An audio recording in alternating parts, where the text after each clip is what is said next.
Hello children, welcome once again to my channel Smita Classes. As you know, we were doing the science book Future Kids Science of Standard 7 and we have already done 5 chapters and we were completing the 6th chapter. We have done part 1 of the 6th chapter and this is the part 2 of the 6th chapter. The name of the chapter is Physical and Chemical Changes.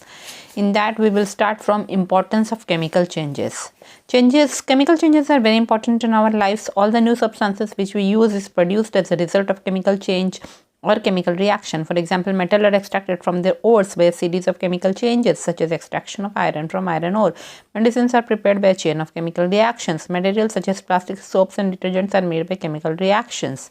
A protective shield of ozone. You must have heard about the ozone layer in our atmosphere. It protects us from the harmful ultraviolet radiation which comes from the sun.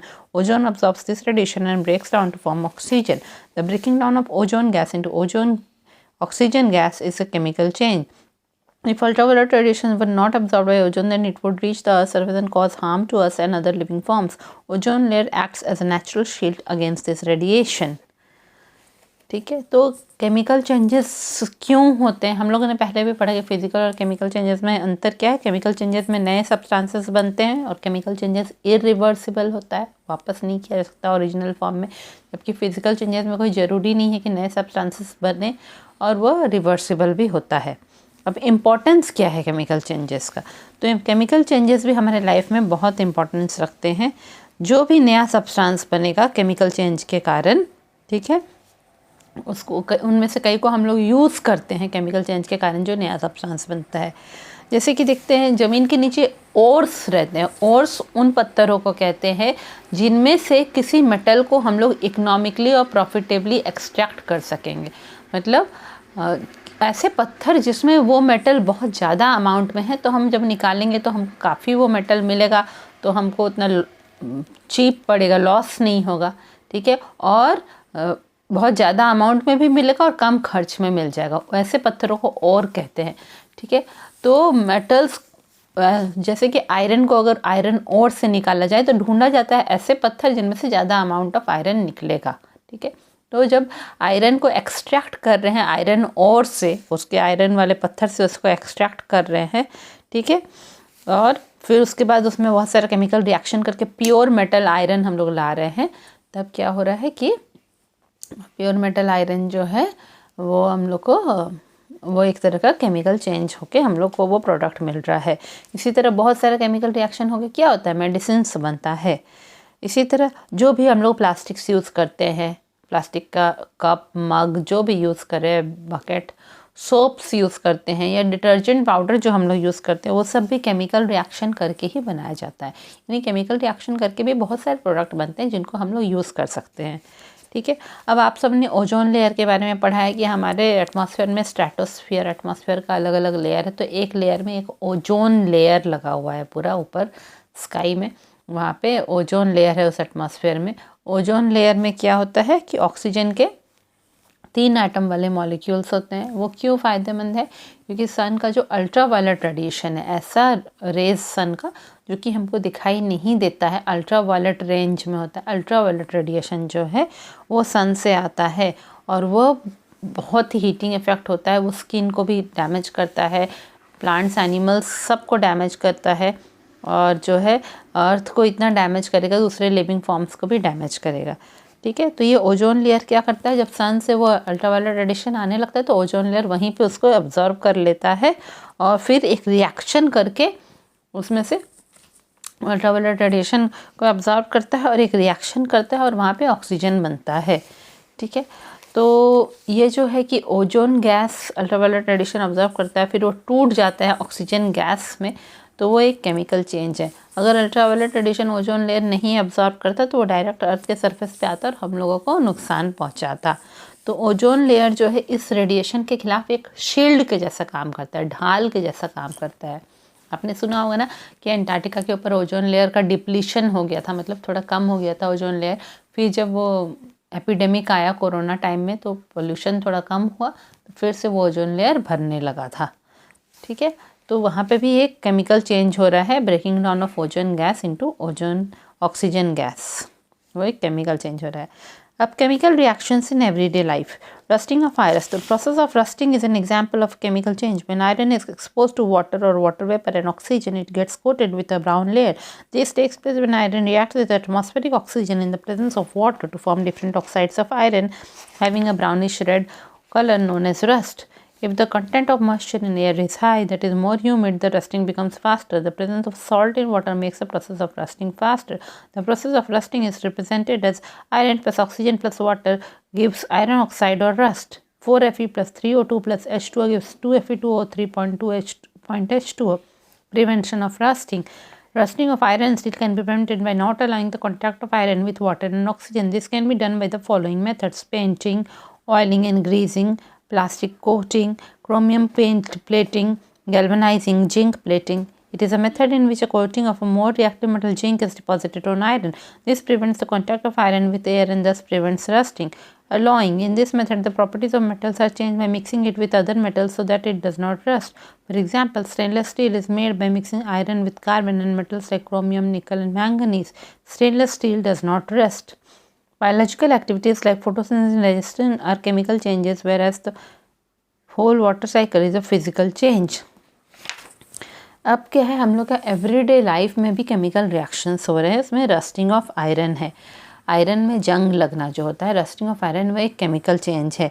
जब कोई iron का object है या simple iron भी पड़ा हुआ है, उसको उसमें वाटर से कांटेक्ट हो रहा है या एटमॉस्फेयर में जो वाटर वेपर है उससे जब इसका कांटेक्ट हो रहा है, नमी से कांटेक्ट हो रहा है और ऑक्सीजन जो है हवा में उससे उसका कांटेक्ट हो रहा है, तो उसके ऊपर एक ब्राउनिश रेडिश कोटिंग होने लगता है ना, आयरन का कलर चेंज होने लगता है, वो ब्राउनिश रेडिश कोटिंग आने लगता है, जिसको कि हम लोग, वो क्यों होता है, क्योंकि आयरन जो है एटमॉस्फेयर के ऑक्सीजन और वाटर वेपर के प्रेजेंस में रिएक्शन कर रहा है. उससे क्या हो रहा है, आयरन ऑक्सीजन के साथ मिलकर नया कंपाउंड बना दे रहा है, आयरन ऑक्साइड्स बना दे रहा है, जिसके कारण जो है आयरन के ऊपर ब्राउनिश रेड कलर आने लग रहा है, रस्ट जिसको कहते हैं. ठीक है, क्या है कि ये रस्ट होते होते होते होते लास्ट में आयरन टूट टूट के टुकड़ों में बिखर जाता है. आयरन का कोई ऑब्जेक्ट होता है तो रस्ट आयरन को डैमेज करता है. ठीक है, आयरन के ऑब्जेक्ट को. अगर हवा में मॉइस्चर बहुत हाई है, हाँ, जिस जगह पे वेट एंड ह्यूमिड क्लाइमेट रहता है, तो वहाँ के हवा में वाटर वेपर बहुत ज़्यादा रहेगा, मॉइस्चर बहुत हाई रहेगा, तो वहाँ पे जो है रस्टिंग बहुत तेज़ी से होगा, आयरन के आर्टिकल्स जल्दी जल्दी जंग लग जाएगी. इसी तरह अगर जिस पानी में नमक है वो पानी से अगर आयरन आर्टिकल कांटेक्ट में आ रहा है तो उसमें भी रस्टिंग हो जाएगी जल्दी जल्दी. ऐसा नॉर्मली कहाँ होता है, समुद्र में होता है. समुद्र में जो ब्रिजेस बने रहते हैं, आयरन के ब्रिजेस, एक तो वो सॉल्ट वाटर में ही कांटेक्ट में आते भी हैं और साथ ही साथ उनके ऊपर ये क्या होता है, वहाँ पे वाटर वेपर बहुत रहता है एटमॉस्फेयर में, तो जो है उसमें मॉइस्चर भी आता है और सॉल्टी वाटर भी आता है, दोनों ही के कांटेक्ट में आते हैं, जो ब्रिज सब समुद्र में बने रहते हैं. ठीक है, अब रस्टिंग का एक रिएक्शन करके पूरा दिखाया गया है, केमिकल रिएक्शन करके, कि आयरन का सिंबल क्या है, Fe, capital F small e. तो Fe का 4 मॉलिक्यूल्स, 4 एटम्स लिया गया है, 4Fe plus 3O2. Oxygen gas का 3 मॉलिक्यूल लिया गया है. ठीक है, 3O2 जो है प्लस वाटर H2O के साथ रिएक्ट करेंगे तो हमको जो प्रोडक्ट बन रहा है वो आयरन ऑक्साइड या रस्ट है. उसका फॉर्मूला क्या है, 2Fe2O3.H2O. अब है कि रस्टिंग जो है वो आयरन के आर्टिकल्स को डैमेज करता है, इसीलिए हम लोग कोशिश करते हैं ऐसा कुछ काम करें कि रस्टिंग को हम रोक सके. अब रस्टिंग ऑफ आयरन और स्टील को कैसे रोक सकते हैं, कि जब हम उनका वाटर और एयर के साथ कांटेक्ट नहीं होने देंगे.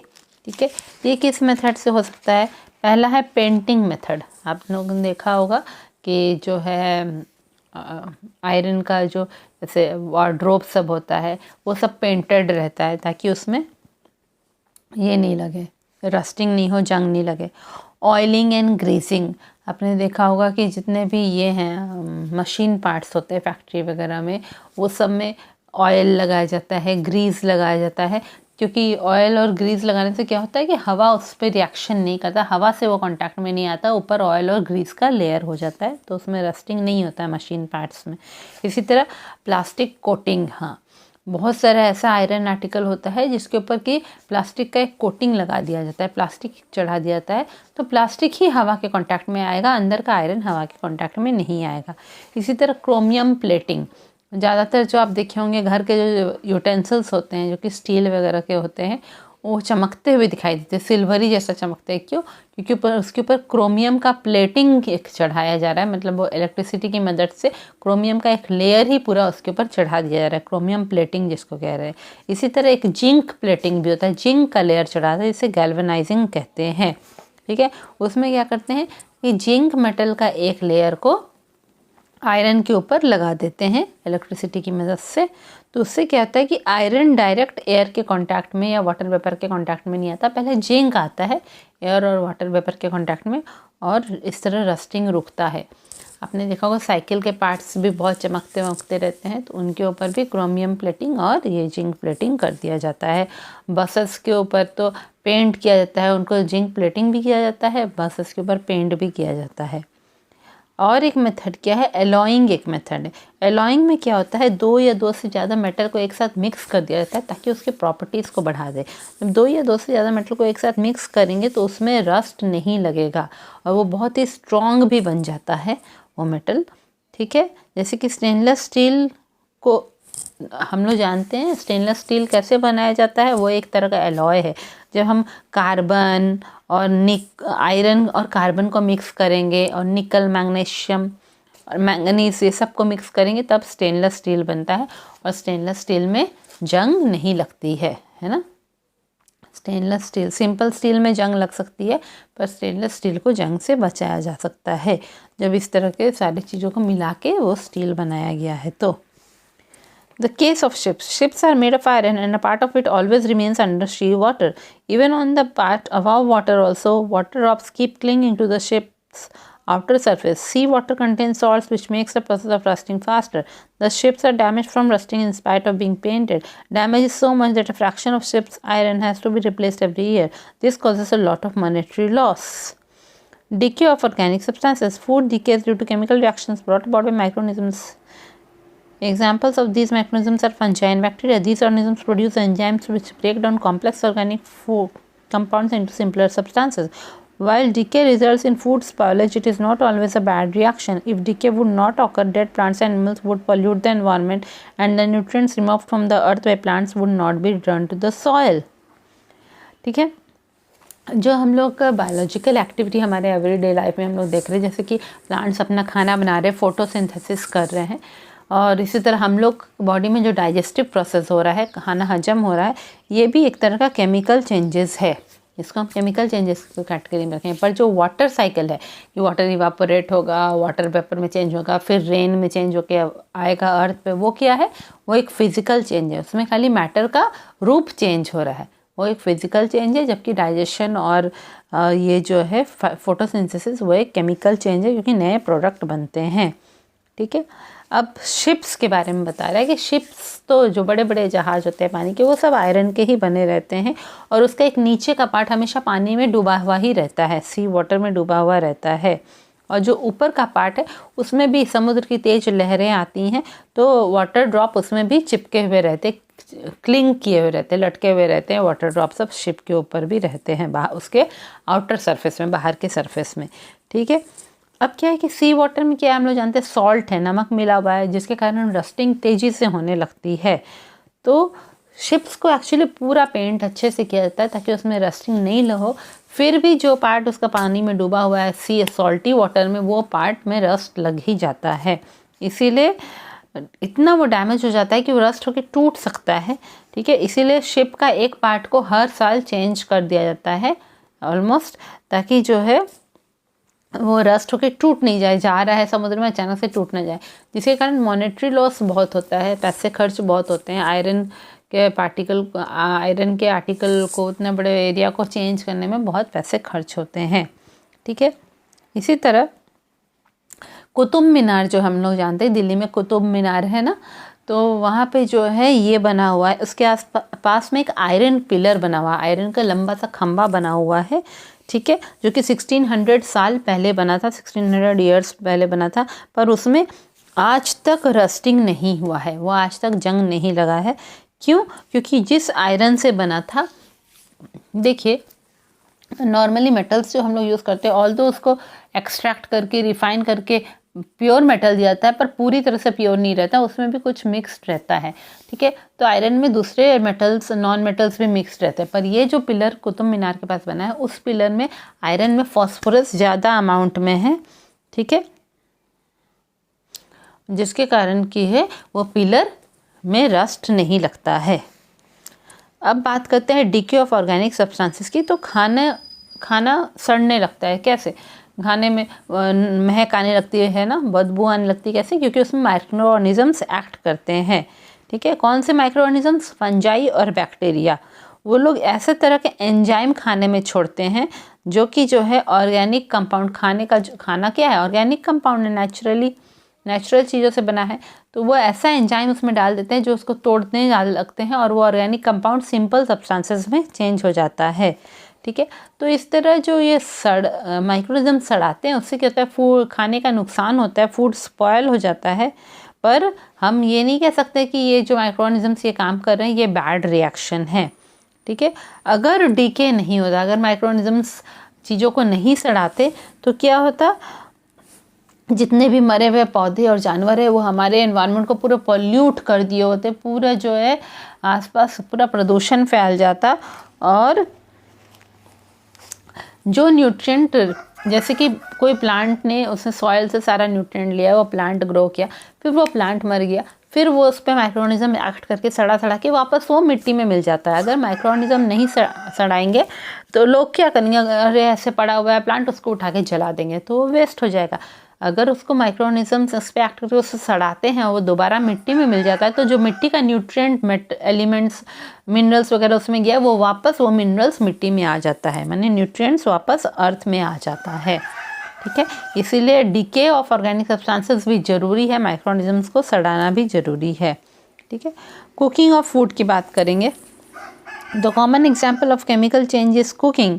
We prepare food with heat. When we cook food, arrangements of the atoms change. The nutrients obtained in raw food break down into smaller molecules when heated. Cooking food is an irreversible change, as we certainly cannot get back the raw potato from potato sabji.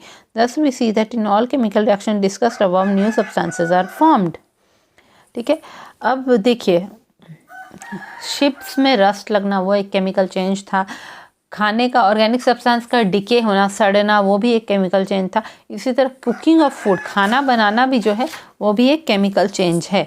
हम लोग खाना बनाते हैं किसकी मदद से? Heat की मदद से। गैस जलाते, गैस से जो हीट निकलता है उससे खाना बनता है।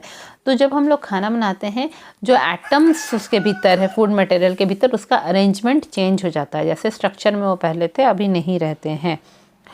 जो भी न्यूट्रिएंट थे कच्चे खाने में, उसमें जो भी प्रोटीन, फाइबर और कार्बोहाइड्रेट वगैरह था, उसको जब हम लोग जो है हीट करेंगे तो और भी छोटे छोटे स्मॉलर मॉलिक्यूल्स में टूट जाते हैं। ठीक है, और इस तरह खाना पक जाता है। उसमें जो भी न्यूट्रिएंट है, कार्बोहाइड्रेट, प्रोटीन, फैट, विटामिन, वो सब छोटे छोटे सिंपलर सब्सटेंसेस में टूट जाते हैं और खाना हमारा पक जाता है। कुकिंग फूड एक इरिवर्सिबल चेंज है, क्योंकि हम लोग वापस ओरिजिनल फूड को नहीं ला सकते।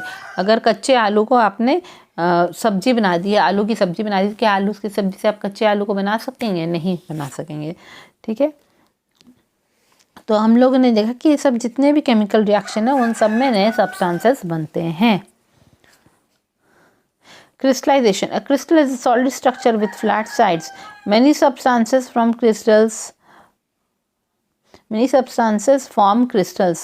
One way of making crystal is to start with a concentrated solution of substance. As the solution is gently heated, the solvent evaporates and stage comes when the amount of solvent becomes very less. This solution is called concentrated solution. The concentration of the solution rises until the solution is saturated. If heat is removed, then the saturated solution is left to cool slowly. Crystals of the substance dissolved start separating. Thus, the process of cooling a hot concentrated solution of substance to obtain crystals is called crystallization. It is used to obtain a substance in the pure form. Crystallization is an example of a physical change. obtaining salt from sea water. Sea water is a mixture of lots of things. Besides fish and plants, there is also salt in the sea. That is why sea water is salty. Salt is obtained from the sea by evaporating the water. Sea water is collected in tanks and allowed to evaporate slowly under the heat from the sun. Water slowly evaporates, leaving behind white crystals of salt, which are then purified to obtain table salt. 100 gram of sea water contains about 3.5 gram of salt. Himalayan pink salt is mined from foothills of the salt range between Indus River and Punjab plain of Pakistan. It is interesting that it comes from remnants of ancient seabed that crystallized 600 million years ago. ठीक है, अब एक तरह का chemical change है, वह कहते हैं क्रिस्टलाइजेशन. ठीक है, क्रिस्टल्स का बनना.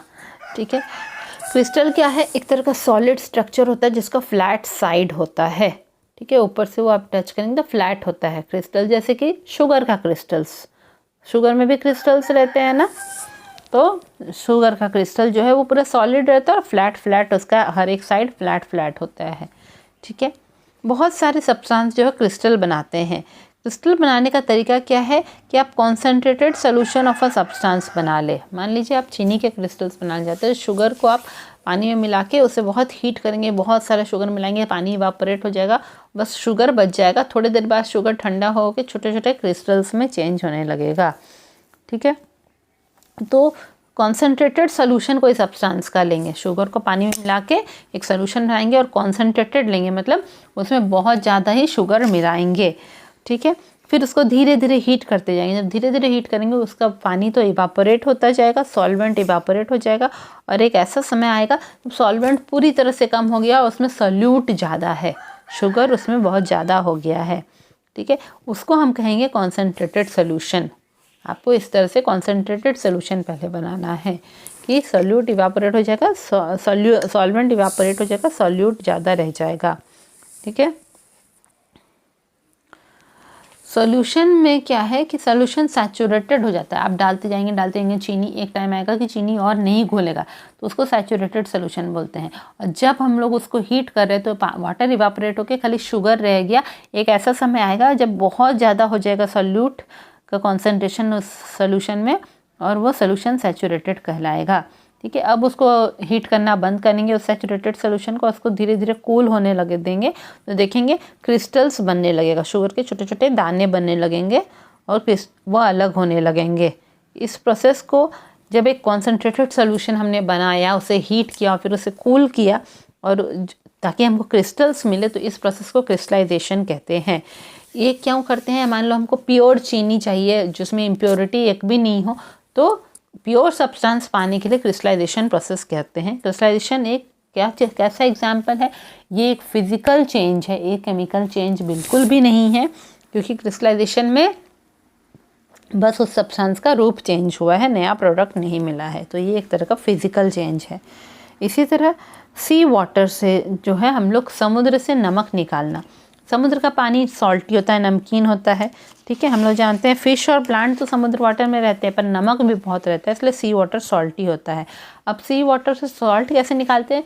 सी वाटर को हम इवापोरेट कर देते हैं, वाष्प बनने देते हैं, टैंक में जमा कर देते हैं उस पानी को. ठीक है, और धीरे धीरे उसको सूर्य की रोशनी में ही रख देते हैं, तो पानी हीट होकर इवापोरेट हो जाता है और वहाँ नमक जमा हो जाता है. नमक के वाइट क्रिस्टल्स वहाँ जमा होकर रह जाते हैं. फिर उनको प्यूरिफाई किया जाता है, रिफाइन कुछ किया जाता है, ताकि हमको टेबल सॉल्ट मिले. जो टेबल सॉल्ट हम लोग घर में यूज़ करते हैं, वाइट सॉल्ट, वो वही होता है कि सी वाटर को इवापोरेट करके क्रिस्टल्स ऑफ सॉल्ट मिलता है. अगर आप 100 ग्राम ऑफ सी वाटर को इवापोरेट करेंगे तो उसमें से 3.5 ग्राम ऑफ सॉल्ट आपको मिल जाएगा. ठीक है, यानी उसमें पानी की मात्रा बहुत है, नमक की मात्रा कम है. अब आजकल तो बहुत सारे सॉल्ट है. एक रॉक सॉल्ट है जो पत्थरों को चूर करके मिलता है, एक ये टेबल सॉल्ट है, सी वाटर को इवापोरेट करके मिलता है. ठीक है, ये क्रिस्टलाइजेशन का एग्जांपल है. और एक है हिमालयन पिंक सॉल्ट है. देखिए, हम लोग सब जानते हैं जहाँ हिमालयाज़ है वहाँ बहुत साल पहले जो है 600 मिलियन ईयर्स अगो वहाँ पे टेथस सी था, हम लोग सुने हैं, है ना, वहाँ पे समुद्र था. तो वो समुद्र तो पूरा सूख गया, उसकी जगह ऊँचे ऊँचे पहाड़ बन गए. ठीक है, और वो कहाँ है? इंडस नदी जो है, इंडस रिवर, और पंजाब का जो प्लेन्स है, पंजाब का प्लेन एरिया है जो कि अब पाकिस्तान की तरफ चला गया है. ठीक है, वहाँ पे जो हिमालय के पहाड़ हैं उनके पैरों के पास से, उन पैरों हिमालय के पहाड़ के नीचे नीचे के एरिया से जो है हिमालयन पिंक सॉल्ट हमको मिलता है। वो कैसे हुआ? पहले जो समुद्र वहाँ पे था 600 मिलियन साल पहले, वो सूख गया, उसका पानी सूख गया और वो क्रिस्टलाइज हो गया। जो क्रिस्टलाइज हो गया है वही सॉल्ट को वहाँ से निकाल के लाया जाता है, जिसकी हिमालयन पिंक सॉल्ट कहते हैं। उसको खाने में बहुत यूज़ किया जाता है। तो ये आपका चैप्टर कंप्लीट हो गया है, फिजिकल एंड केमिकल चेंजेस। जल्दी हम मिलेंगे नए चैप्टर में, चैप्टर 7 में। तब तक के लिए थैंक यू।